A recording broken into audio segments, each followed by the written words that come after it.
atividade e vida.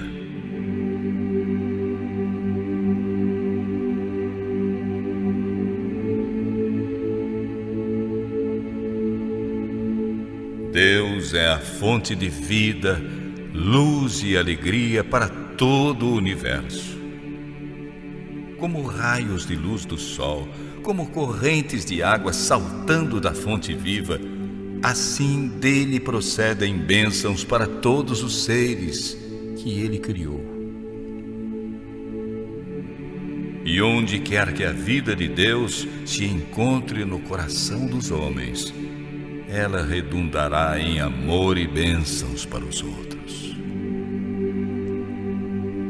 O prazer de nosso Salvador estava em erguer e restaurar os homens caídos.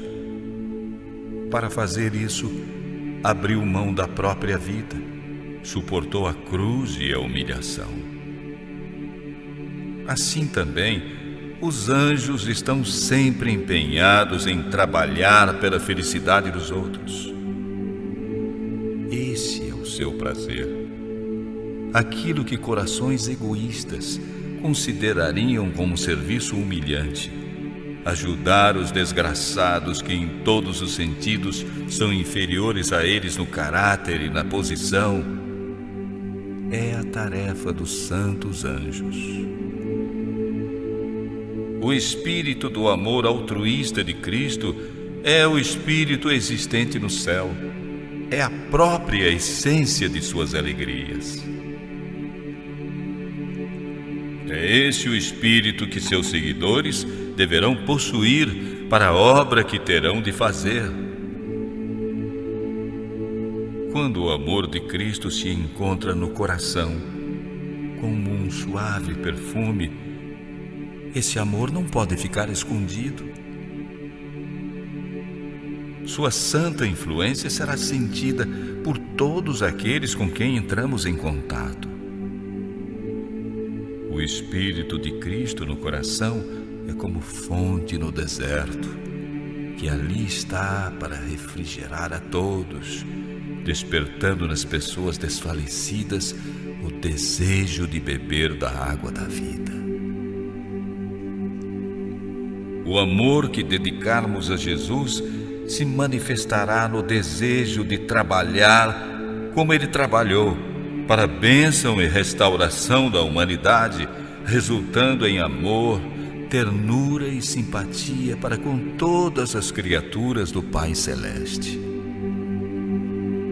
A vida do Salvador no mundo não foi de comodidade e dedicação ao próprio eu. Ao contrário, trabalhava com esforço persistente, fervoroso e incansável pela salvação da humanidade perdida. Desde a manjedoura até o Calvário, seguiu o caminho da abnegação, procurando não fugir dos trabalhos difíceis, de viagens cansativas e exaustivas preocupações. Ele disse: o Filho do Homem não veio para ser servido, mas para servir e dar a sua vida para salvar muita gente.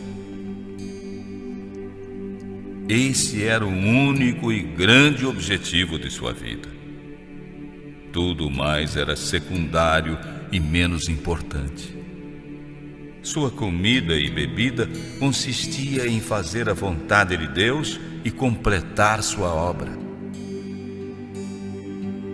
O próprio eu e o interesse próprio não tinham parte alguma em seu trabalho. Assim, os que são participantes da graça de Cristo estarão prontos a fazer qualquer sacrifício para que outros, pelos quais ele morreu, participem das bênçãos do Pai. Farão tudo o que for possível para tornar o mundo melhor por morarem nele. Esse espírito é o legítimo resultado de alguém verdadeiramente convertido. Tão logo uma pessoa se aproxima de Cristo, sente o desejo de apresentar aos outros o precioso amigo que encontrou em Jesus. A verdade salvadora e santificante não pode ficar escondida no seu coração. Se estamos envolvidos pela justiça de Cristo e cheios de alegria, que é o resultado de seu Espírito morar em nós, será impossível ficarmos calados. Se provamos e vimos que o Senhor é bom, teremos alguma coisa a dizer. Como Filipe, ao encontrar o Salvador, convidaremos outros para chegarem a Ele. Procuraremos apresentar-lhes os atrativos de Cristo e as maravilhosas realidades do mundo por vir. Haverá um desejo intenso de andar pelo caminho que Cristo andou. Sentiremos um sincero anseio de que aqueles que nos rodeiam possam contemplar o Cordeiro de Deus que tira o pecado do mundo. O esforço para levar bênçãos aos outros reverterá em bênçãos para nós mesmos. Foi esse o propósito de Deus ao nos dar uma parte a desempenhar no plano da redenção. Ele concedeu aos homens o privilégio de se tornarem participantes da natureza divina e de repartir bênçãos com seus semelhantes. Essa é a mais elevada honra, o maior prazer que Deus pode oferecer ao homem. Os que se tornam participantes do trabalho de amor são conduzidos para mais perto do Criador. Deus poderia ter confiado aos anjos celestiais a mensagem do Evangelho e toda a tarefa desse ministério de amor. Poderia ter empregado outros meios para cumprir seu propósito. Mas em seu infinito amor, preferiu nos tornar cooperadores seus, de Cristo e dos anjos, a fim de que pudéssemos participar da bênção, da alegria e do erguimento espiritual que resultam desse ministério abnegado. Pela comunhão dos sofrimentos de Cristo, passamos a desfrutar uma relação de intimidade com Ele. Cada ato de renúncia própria em benefício de outros fortalece o espírito de bondade no coração do praticante, fazendo com que ele se ligue mais estreitamente ao Redentor do mundo, o qual era rico, mas se tornou pobre por causa de vocês, a fim de que vocês se tornassem ricos por meio da pobreza dele. Só à medida que cumprirmos o propósito divino de nossa criação, é que a vida poderá ser uma bênção para nós. Se você trabalhar como Cristo determina que seus discípulos o façam e conquistar almas para Ele, sentirá a necessidade de uma experiência mais profunda e um maior conhecimento das coisas divinas. Terá fome e sede de justiça. Pedirá a Deus e sua fé se fortalecerá. Beberá em grande quantidade da fonte da salvação. As oposições e provações que encontrar o conduzirão para a Bíblia e a oração.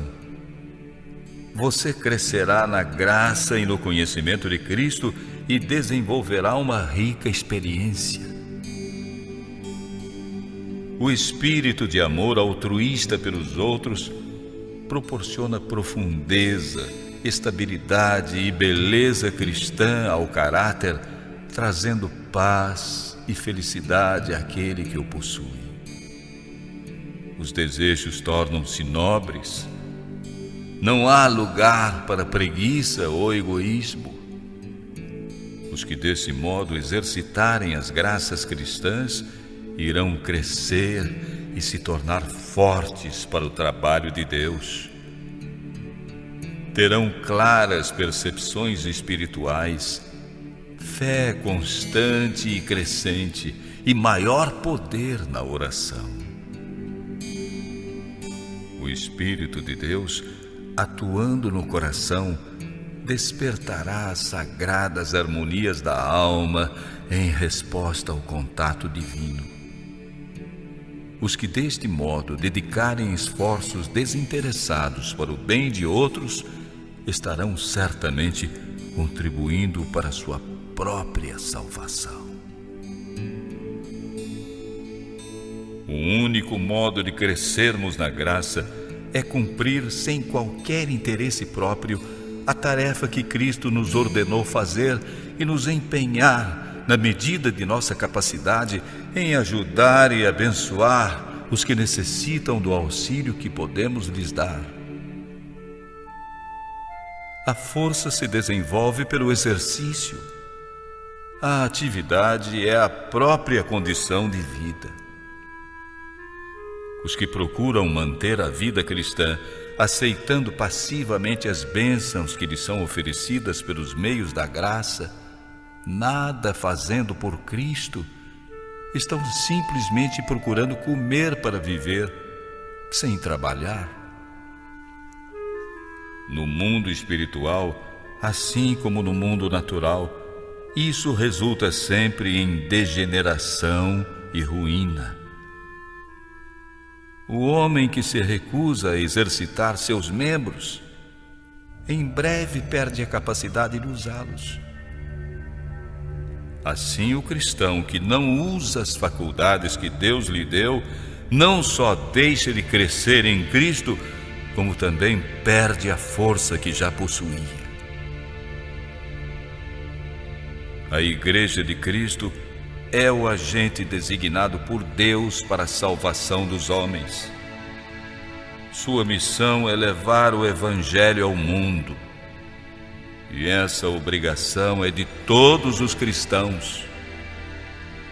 Cada um, na medida de seus talentos e oportunidades, deve cumprir a comissão do Salvador.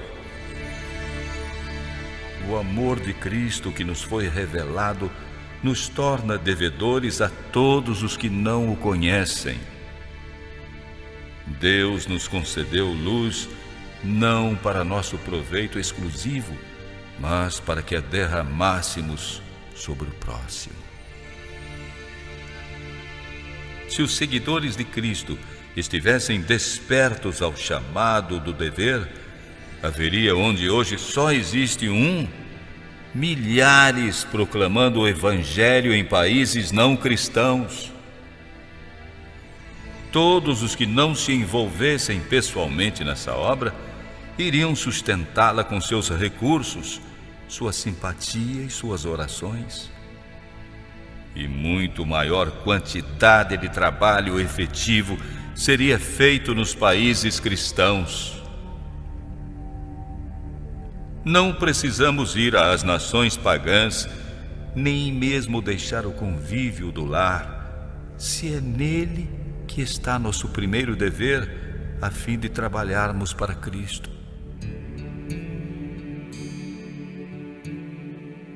Podemos dar testemunho em casa, na igreja, entre aqueles com quem nos associamos e com quem mantemos relações comerciais. O Salvador passou a maior parte de sua vida trabalhando pacientemente na carpintaria em Nazaré.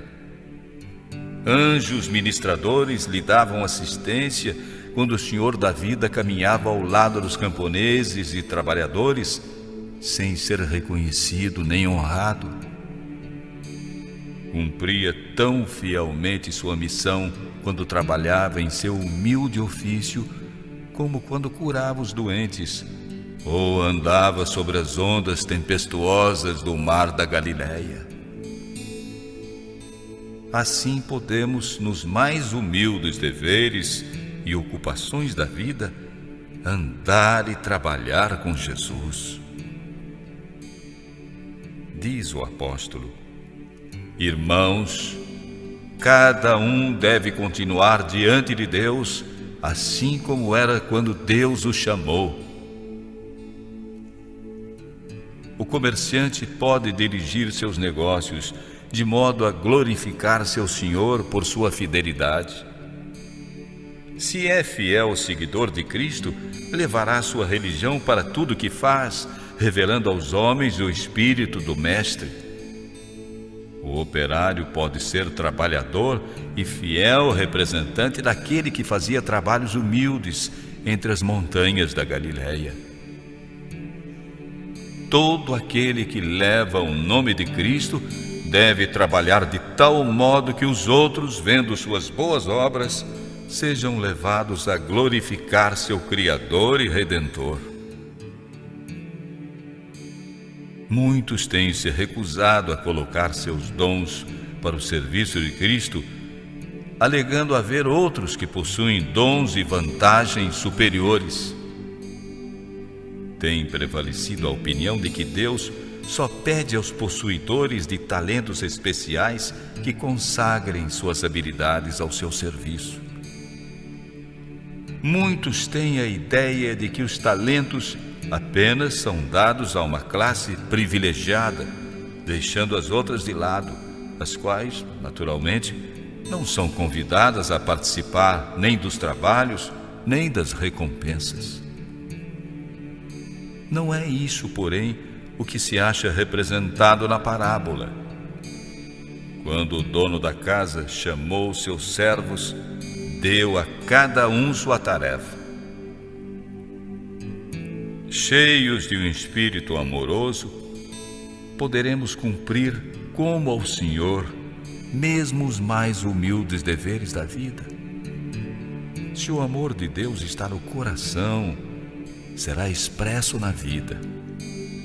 O suave perfume de Cristo nos envolverá e nossa influência será para enobrecer e abençoar. Você não deve esperar grandes ocasiões ou habilitações extraordinárias para só então trabalhar para Deus. Não deve se incomodar com o que o mundo vai pensar de você.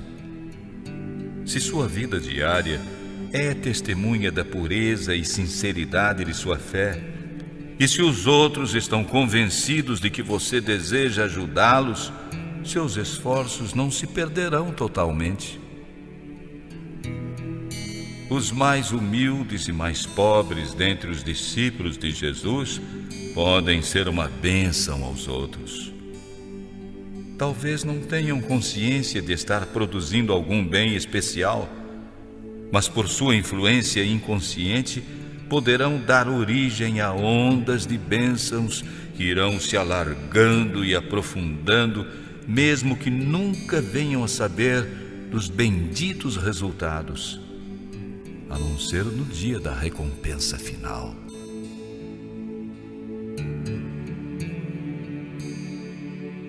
Não percebem nem sabem que estão realizando qualquer coisa grande.